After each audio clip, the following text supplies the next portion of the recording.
Bonjour, nous sommes avec Damien Segui. Bonjour Damien. Bonjour. Pourriez-vous vous présenter?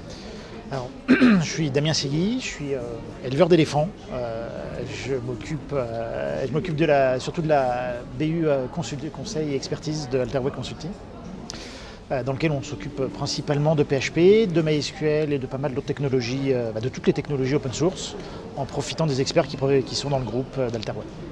Vous avez publié donc un livre blanc autour de l'industrialisation de PHP. Qu'est-ce que vous développez autour de cette idée?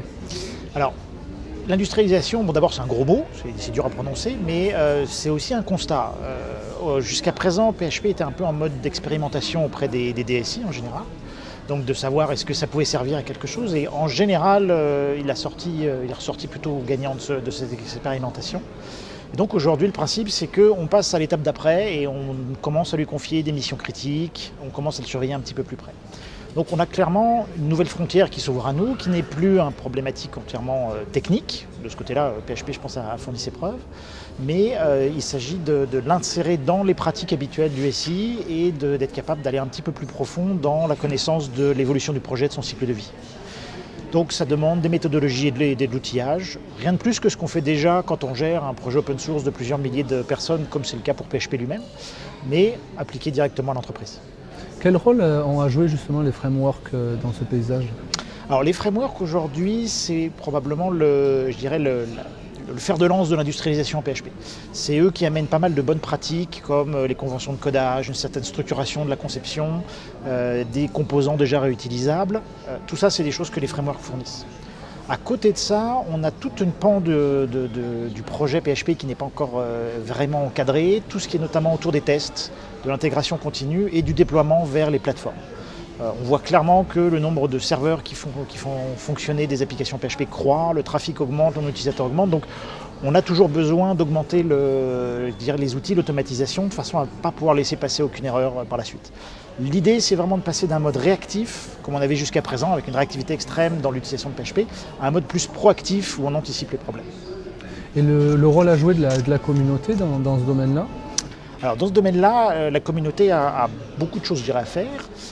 D'abord, continuer à imiter ce qu'on trouve ailleurs. PHP était très pragmatique d'un point de vue technologique. Pour les méthodologies, ça s'applique très bien de la même façon.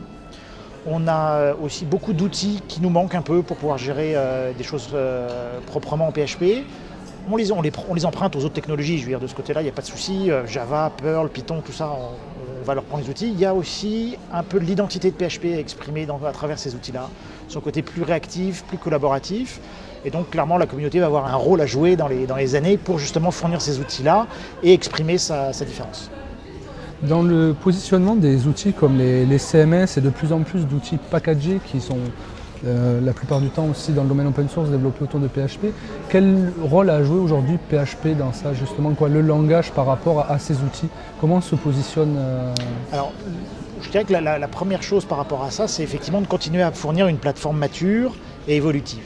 Si aujourd'hui au niveau des CMS, on a quelque chose qui est toujours les mêmes fonctionnalités et puis qui sont stables, en dessous ça évolue énormément. Je veux dire que ce soit l'OS, que ce soit les problématiques d'hébergement dans les nuages. Bon, et ça, PHP fait cette abstraction. On n'a pas besoin de savoir combien il y a de bases de données derrière qui fonctionnent. On a besoin juste d'une couche d'abstraction et PHP fournit ce genre de choses. Donc PHP continue d'être un socle sur lequel on construit des choses nouvelles, avec toujours le côté très réactif et innovant. Même cache arrive, en 2 mois on a une extension, ça fonctionne.